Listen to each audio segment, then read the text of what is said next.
Everyone wants to feel confident and 100% capable of learning novel things. And yet, we seldom allow new pathways of thinking, feeling, and being to lead our experiences. Live into 5D weekly episodes are akin to personal agency microdosing, perking insights that lead to breakthrough action. In today's episode, Gayle Swift, founder of the IHA Way, joins host, NLP Coach, educator, intuitive energy healer Vicchi Oleski. Miss Swift explores the three main parts of the brain, how they work together to create harmony, and by using a contemplative journey through the body, an individual evolves into becoming the new human. Gayle suggests that by having such a practice, we begin to leave behind the cultural memory of survival, war, and duality. Thank you for joining us, and thank you to our guests.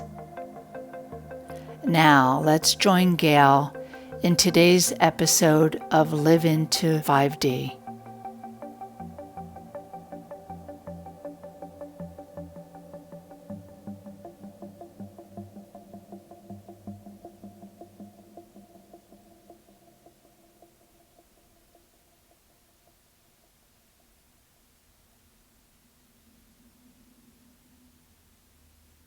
I'm here with Gayle Swift. Thank you so much for joining us again.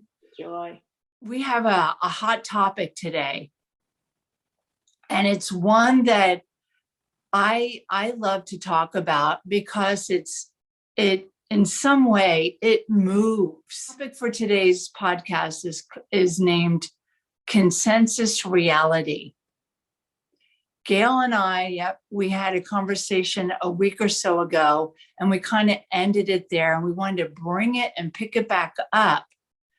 Gayle's going to share with us what that actually means. And then at the end, towards the end, you're going to share the 8 steps of how to work with consensus reality. Is that true? Yes, because it's biological. It's written. It's a biological journey of coherence with all the beautiful aspects of our nature. So it's 8 steps to waking up our full nature, which is what we're really about. And I also want to share some things that people can read, because there's so much information. We're dying with too much information, but I want to give some people some books that they can read, or some places that they can go, because this is a contemplative journey. That's really what the exodus from consensus reality is about, as a contemplative. Who is it that I am? You brought 2 things up there before we really begin. Journey to what? The information for what? I want to remind people, Live Into 5D, Waking Up Our Nature, is really about experience with the self and what we're doing here. Befriending ourselves, being kind to ourselves, also living the highest truth of our beingness. So I want to just remind people, like, that's what this is about. Consensus reality, which you're going to speak into. You also brought up some books that you'd like to share. I think that is so important, Gayle. It is. It is. There's so much out there. So let's start with, what is consensus and what does that mean? There is so much I want to share. I'm going to put this in as succinct as possible. But consensus reality is really the body of memory, the knowledge that is in our cellular DNA that was originally survival oriented, and we inherited from eons and eons of evolutionary time.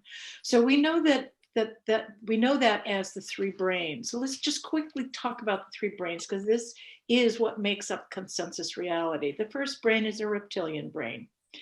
Now, let me turn you on to a major book, and he does the most beautiful job of this whole kind of beginning conversation, and it's called The Biology of Transcendence by Joseph Chilton Pearce, who's the man a beautiful human being who brought forth heart math. And heart math is a very big part of how we do this evolutionary journey to the self.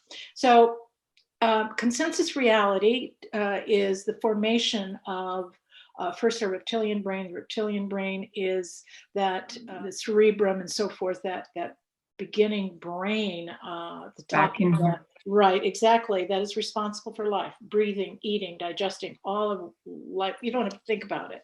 It's what keeps us alive. But it has a quick trigger. Survival, kill, be killed. It doesn't have any thought about it. It's not personal. Are you going to eat me? I'm going to run away, or I'm going to get you. Then the evolutionary step was into the limbic midbrain, right in the center of our brain. And it's called the amygdala, the hippocampus, and all of that emerged as we evolved into tribal consciousness, into collective consciousness, the emotions of familiarity, the emotions of bonding, the emotions, it helped us form communities for, again, survival. But it's the emotional brain. The emotional brain is turned toward problems, toward survival, and we've evolved through some very, we've become more sophisticated in our emotional evolution. The third brain, the cerebrum, and the cerebrum is the gift to humanity. It is our thinking brain. Those three brains are made or created in utero. We come into the world with those three brains. Those three brains are what creates our consensus reality. We begin to be shaped by our culture, by the values, the laws, the rules. This is how you respond. This is how you are. This is who you are. And we come in unique, with a unique blueprint. But that blueprint also gets worked through our family, through our sisters and brothers, our cousins, our extended family, the culture we're in, and it creates a memory of how you are to respond. So in the first 7 years of life, what you're told of who you are is what we inherit. And it's an intricate web of the three brains. And the cerebrum is now how we think. So that inner mind is all fed by the consensus reality of the rules of our culture. So it's a mindset of evolution. It's a mindset, of survival, basically. And pardon? Yeah, go ahead. Let me ask you here, Gayle. So there's three brains. Yes. That we come into this world with. We're born with this brain network. And the cerebrum, right? Is that a combination of the three? No. Expressed? No, it's the cerebellum, right? Or brain, the reptilian brain. On top of that is the emotional brain. And then on top of that, this brain here, this major cerebrum, is what makes us human, if you will. It's the largest. And as a matter of fact, that's a whole conversation. You can look up Greg Braden when he talks about, actually, there's a lot of conversation about what we're talking about here, and it's very complex, and I'm trying to make it succinct. But we're talking about evolving to the new human, which is using all three of those brain, the brain, the matter, brain, but we're creating mind consciousness. So we use the mind of consciousness, which is the second thing, which is, how do I move into a wakeful, conscious state of witnessing to choose? That's where we begin to turn on the prefrontal lobe. It's the prefrontal lobe that we begin to develop, and it's not fully developed until they say till 35. But those evolutionary steps that we redo are turning on those three brains in the body, in the mind, in the earlier in the conversation when we were beginning the podcast, you had brought up contemplative. Right. Is that part of bringing them together? Yes. So now when people talk about the spiritual path, they're talking about the whole journey of becoming conscious of being conscious. Right. Okay. That is now the evolutionary step, because the consensus reality that we're in is we're at a turning point. We can no longer survive on the cultural memory of survival, war, duality, right, wrong, we're good, you're bad, war, fight. We can no longer survive with that memory. So waking up to this moment in time is saying, wow, does that really make sense? Does war ever really solve our problems? Does control and domination, some of the things that we're working through right now, does it blame, judgment, does any of that ever resolve anything? You wake up to this notion of this is insanity.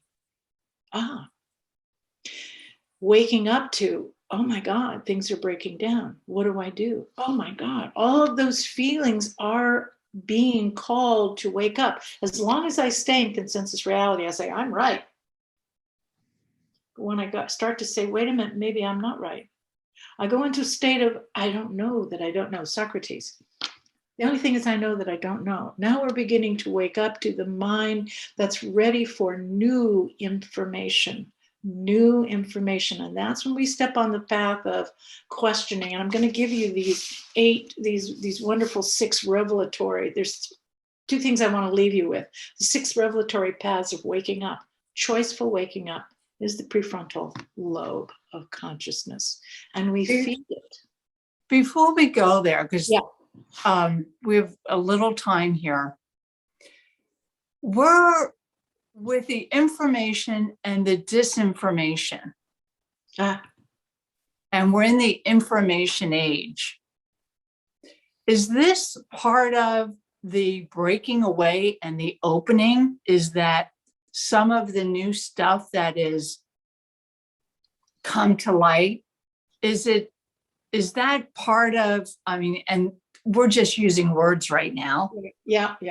I understand what you're asking, and it's a very good question. We were having a kind of a mini conversation before we started. So Jesus said something amazing. He said, you cannot put new wine in old skins. So if we're still in consensus reality, feeding in new information, it's tainted in the old skin. The old skin is the perception of reality is eat or be eaten, kill or be killed, survival. I got to be right.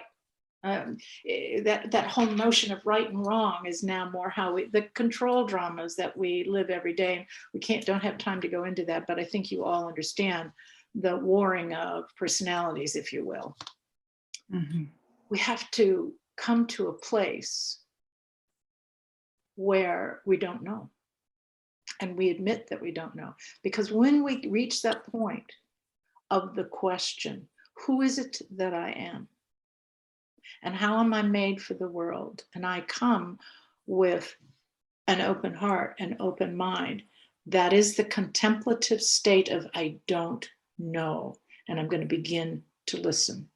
Mm-hmm. And that process can take a long time of learning too. That's what meditation is really all about, is intended to come into calm abiding, calming the mind, calming the body, calming the emotions, calming the mind, to create a space. New skin.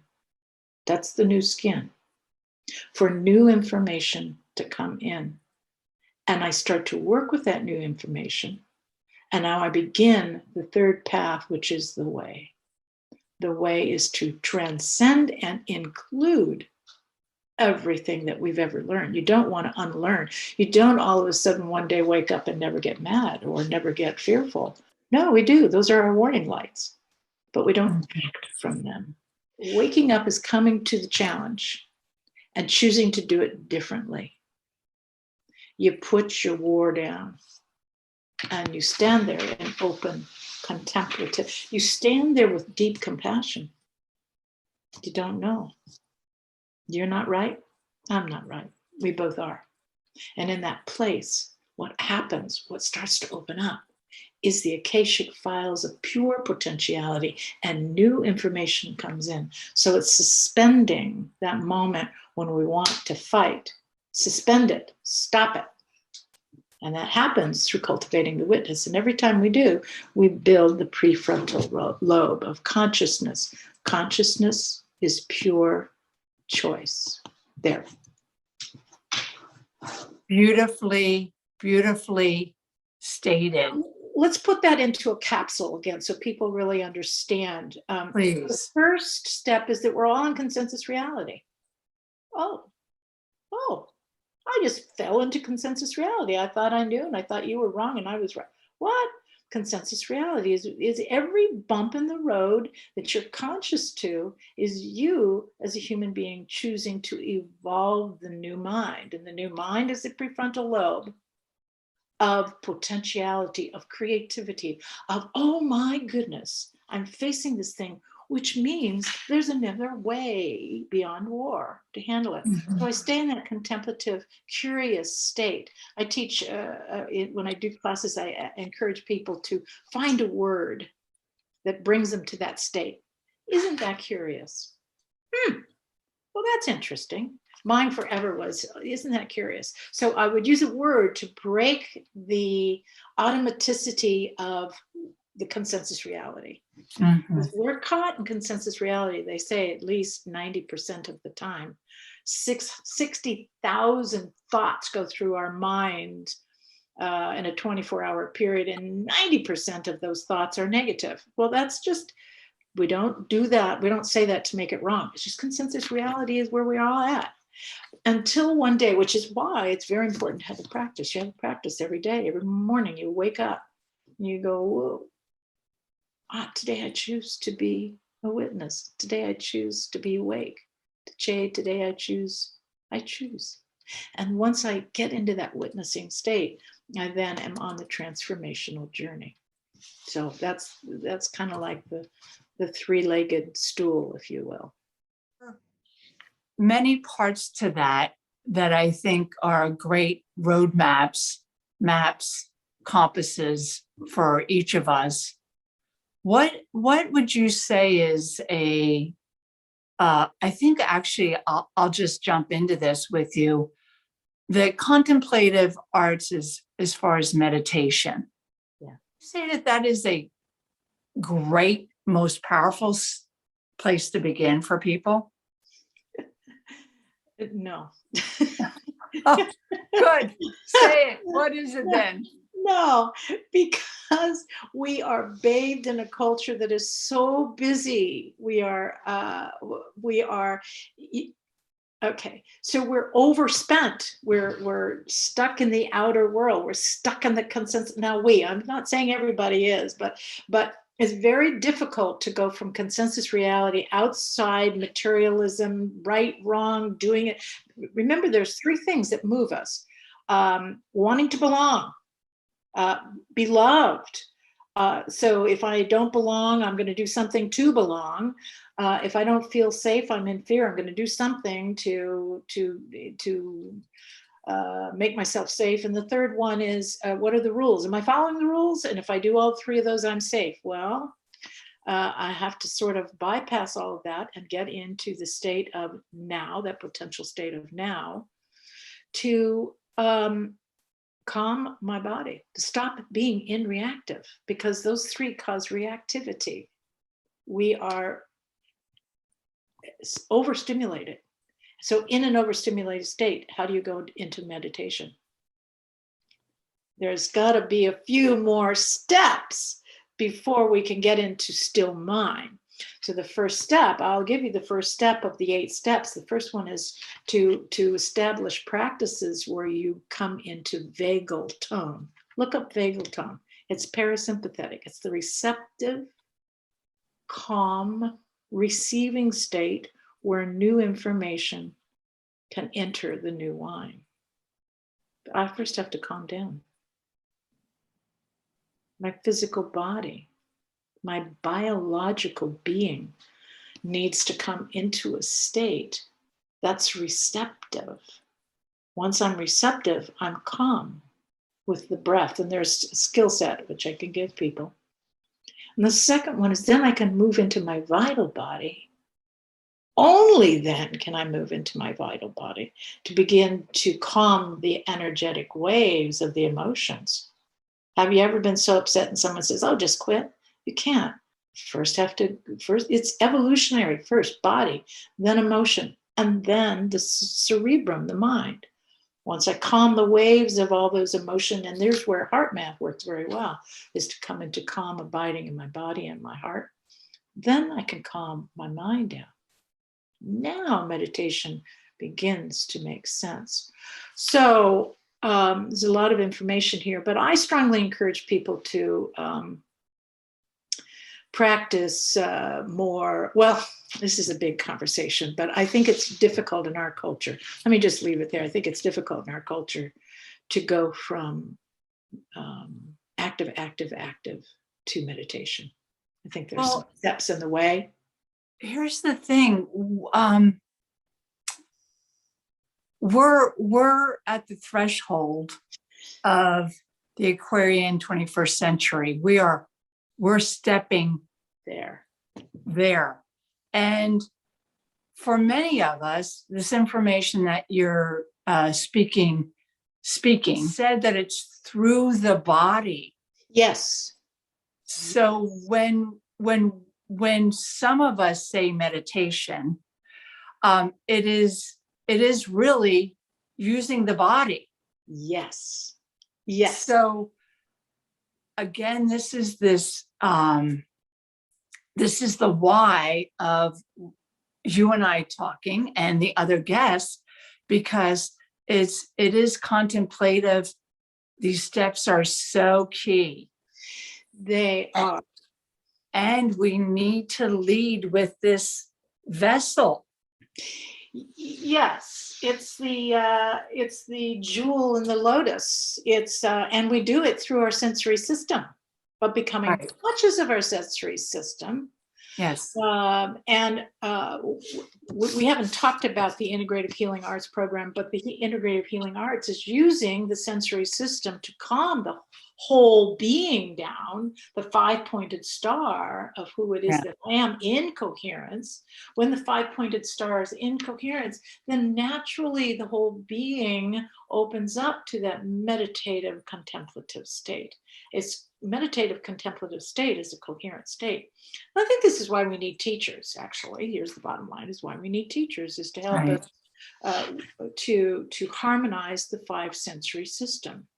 And it's beautiful. The five sensory system can be used with touch, breath, smell, sight, taste, harmonizing those five functions in the body brings us into that five-pointed star, the state for meditation and connecting to the higher consciousness, which is the path of transformation, if you will. So the first three steps is beautifully honoring our personality, really honoring who it is that we are. What's my physicality? What's my emotional nature like? And what's my inner story? So it's first, the personality is off. And again, this is not Gayle talking. This is the wisdom of many, many, many wonderful teachers who are saying that our basic persona, that egoic persona, that we need a strong ego to be in the world, is made up of our physical nature, our emotional nature, and our mental nature. There you are, reptilian, limbic, and cerebrum. That's our personality. And it's what carries us into the world. So those are the first three states, and I use my skill set to bring that into harmony, into a quiet, abiding state. Then I can enter into what's called the akashic, the field of pure potentiality. I begin to go, and here's where I admit openly that I know that I don't know, that I'm beginner's mind. Now I'm in beginner's mind. I'm in receptivity. So the fourth state is coming into my DNA of potentiality. What's in my body? what did I bring with me? This is the creative potential that calls all of us. The fifth state then comes when I look at my social, cultural, all my relations, as the Native Americans would say. And I look outside myself and I look at my outer environment from my inner environment. And I say, is there a match? Mhm. Am I in right placement?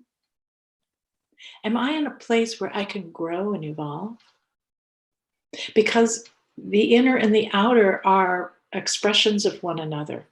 So now I'm beginning to see that I'm a dance from inside and outside. And here's where, keeping the opening mind. So there's three mirrors that happen in this social environmental connection from a place of open contemplative seeing outside myself. And the three mirrors are, where am I triggered? Where I'm triggered is where I have my own interior work to do.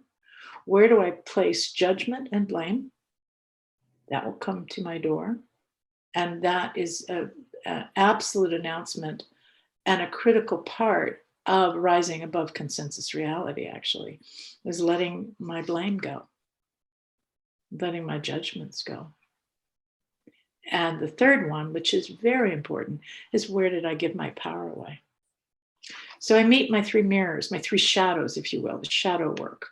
That's how I see my shadow, is when I'm looking outside in the social, cultural, and we're seeing a lot of that happen today. There's so much of that. The shadow is showing up for all of us. The sixth step now is when I begin to hear what I call the soul, the heart mind, that place of deep compassion, the three beautiful qualities that live together, which is compassion, forgiveness, and gratitude. And when I'm in that state, it's a state of unconditional love. And in that state of consciousness, the soul consciousness that comes from the heart, I can begin to harmonize the right and left brain hemispheres. And I start to transcend that old story, which is a very difficult story of gender identity, of masculine, feminine, even yin and yang got us all twisted up. They are a mother, father, neutral. You can't live without the polarities of active and passive, receptive and directive. You can't. So my heart understands that. My soul understands it. And I begin to harmonize in my brain. So now you have this trinity of heart and mind. I am now a trinity force turning toward heaven, crown chakra, and I begin to receive information that's new information that's even beyond what I thought I knew. When you say the Trinity, so it's heart and both sides hemispheres? Yes. Okay. Yes. Okay. Yes. Try not to get too esoteric here, but No, that's so beautiful. But it is a journey. It's a journey. And here's what's beautiful about this. Here's the transformational journey. We're all born as a 5-pointed star, waking up the 6th place, which is the soul. And the soul is able now to connect to the higher consciousness where new, insightful, we're no longer problem solving. We're co-creating a whole new world. But it's now the 5-pointed star becomes the 6-pointed star. Wow. Because our Trinity actually, right. We want to say that our personality is key. Yeah. We've got to honor this basic personality because it's full of my potentiality. I drop into 4, which is my potentiality. Can't get there unless I have an intact ego, if you will, or an intact personality.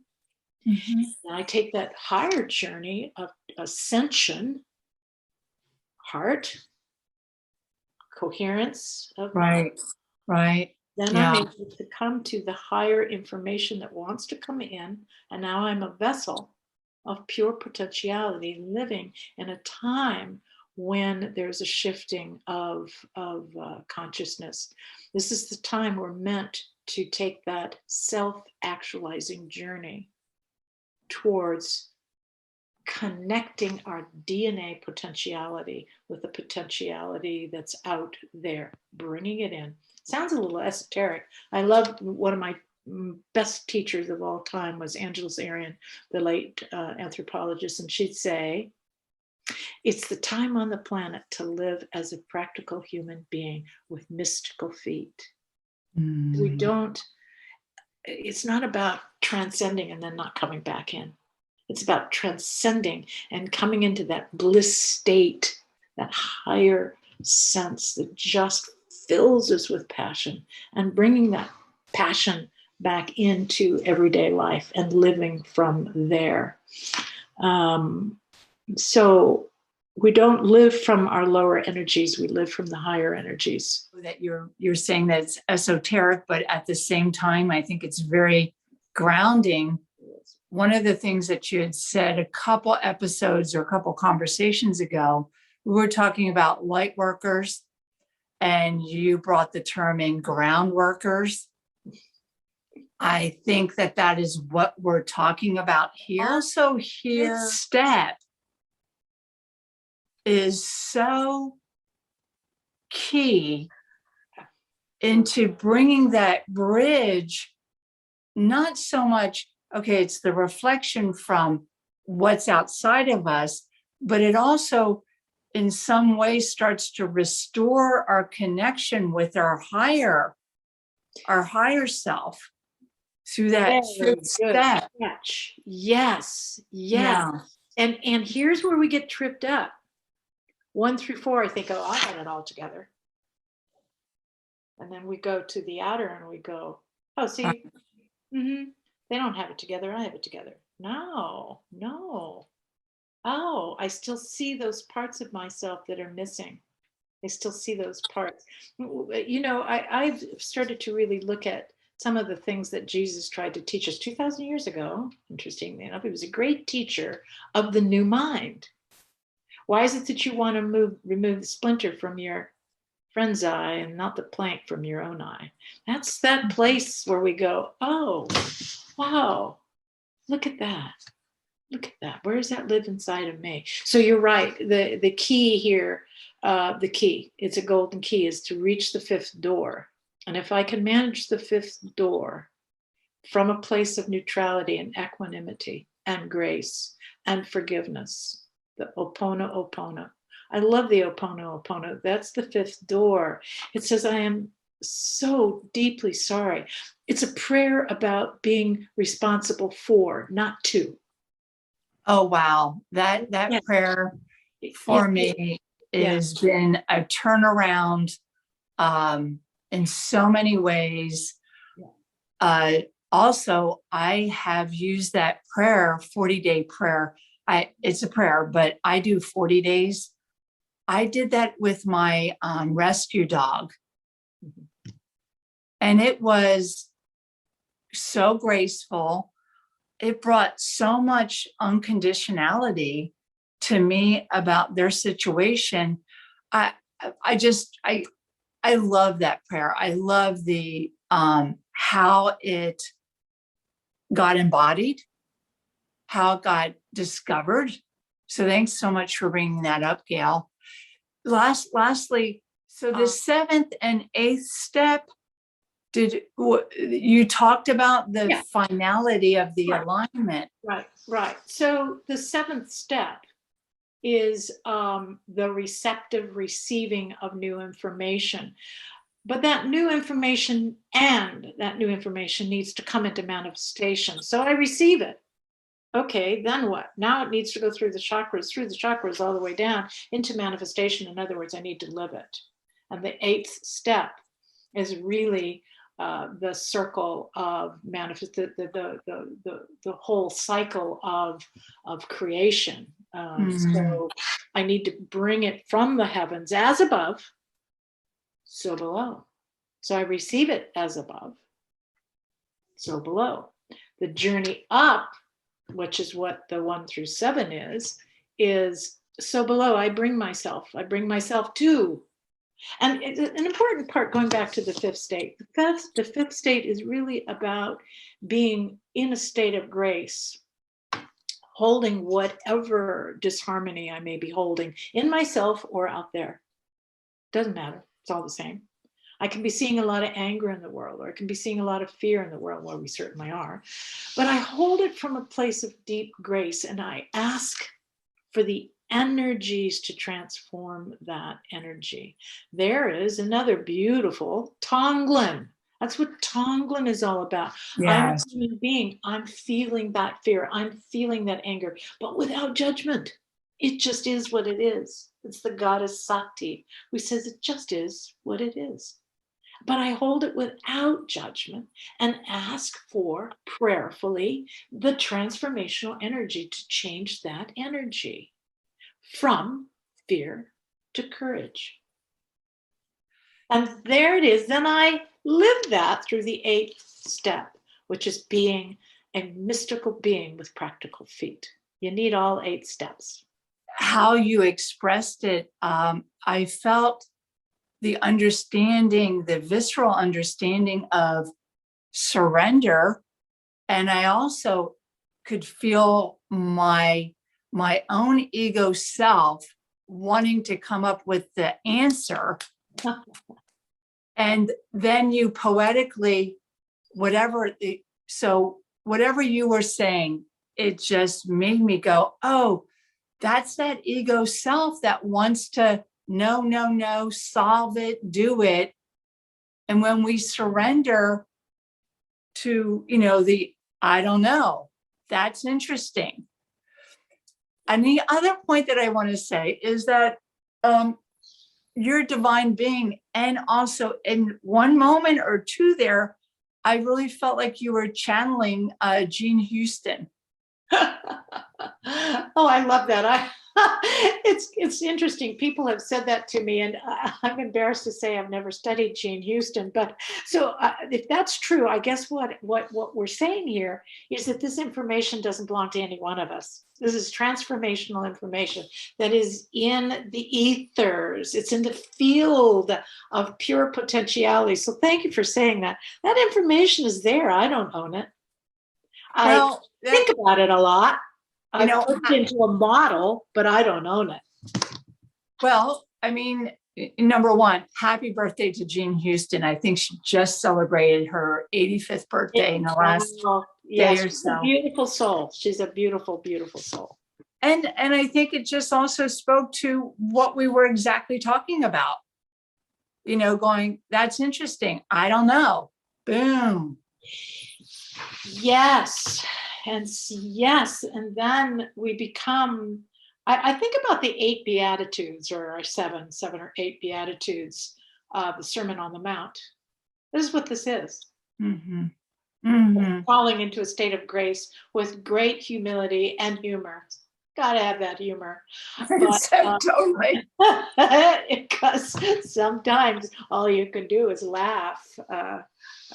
Cry too, but there are moments, I love the word moksha, which means liberation, and it's liberation from the stuck places that our personality love to get us in. So beautiful. Gayle, thank you so much for joining us. Thank you. Yeah. Thank you for joy. We could go on forever, and I do hope that that those 8 steps make sense for people to play with it. And we all own those beautiful 8 steps. Yeah. Well, we're going to talk more. Thank you. Yeah. Well, thank you so much. Be well. Thank you.